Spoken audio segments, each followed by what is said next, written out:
Perkenalkan, nama saya Ali Pandega Rusdiarta, nomor absen 13 dari kelas 12 IPA 2. Di sini saya akan menjelaskan kegunaan dan dampak penggunaan polimer. Setiap hari kita menggunakan plastik, mulai dari botol minum sampai dari handphone yang kita gunakan sebagian besar terbuat dari plastik. Kita sering mendengar bahwa plastik merupakan polimer. Lalu, apa itu polimer? Polimer berasal dari dua istilah, yaitu poli dan mer. Poli artinya banyak, mer atau mero artinya bagian. Jadi, polimer adalah rantai berulang dari atom yang banyak, terbentuk dari pengikat yang berupa molekul identik yang disebut monomer. Contoh dari monomer adalah etilena, dan jika etilena ini berikatan, maka terbentuk suatu polimer yaitu polietilena. Klasifikasi polimer berdasarkan sumbernya. Yang pertama, polimer alami. Polimer alami adalah polimer yang bersumber dari alam, seperti dari hewan dan tumbuhan. Yang kedua, polimer sintetik. Polimer sintetik adalah polimer yang disintetis oleh manusia dengan tujuan produksi secara komersial dan industri. Berdasarkan strukturnya, polimer dibagi menjadi tiga, yakni polimer linier, polimer rantai bercabang, dan polimer ikat silang atau polimer jaringan. Polimer linier. Dalam polimer linier, monomer dihubungkan dalam rantai panjang dan lurus. Yang kedua, polimer rantai bercabang. Polimer ini terdiri dari rantai samping unit monomer yang melekat pada rantai utama. Contoh polimer rantai bercabang adalah polietilena. Yang ketiga, polimer ikat silang atau polimer jaringan. Polimer ikat silang dikenal juga sebagai polimer jaringan. Polimer ini bukan saja keras, tapi juga kaku dan rapuh. Contohnya baklit, melamin, resin, dan formaldehyde. Polimer berdasarkan mode polimerisasi. Yang pertama, penambahan monomer. Polimer jenis ini yang dibentuk oleh penambahan berulang monomer dengan ikatan rangkap atau rangkap 3 tanpa mengeliminasi molekul kecil seperti air. Yang kedua, polimer kondensasi. Polimer kondensasi dibentuk oleh kondensasi dari dua monomer yang berbeda atau tanpa diikuti lepasnya molekul kecil seperti air. Polimer berdasarkan gaya molekulnya. Yang pertama, elastomer.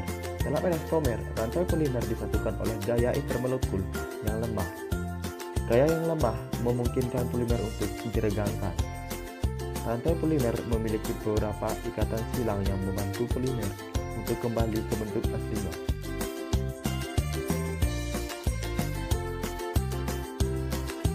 Kedua, termosetting.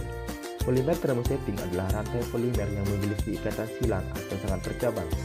Polimer termosetting tidak dapat digunakan kembali seperti polimer termoplastik.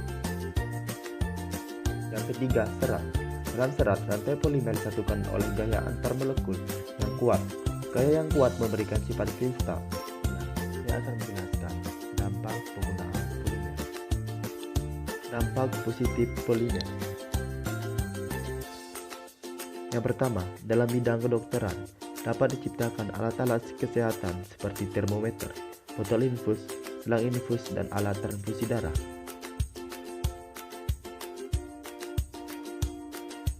Yang kedua, dalam bidang pertanian, dapat diciptakan mekanisasi pertanian. Yang ketiga, dalam bidang teknik, diciptakan alat-alat ringan seperti peralatan pesawat. Yang keempat, dalam bidang otomotif, dibuat alat-alat perlengkapan mobil. Selanjutnya, dampak negatif penggunaan polimer. Yang pertama, tercemarnya tanah, air tanah, dan makhluk di bawah tanah.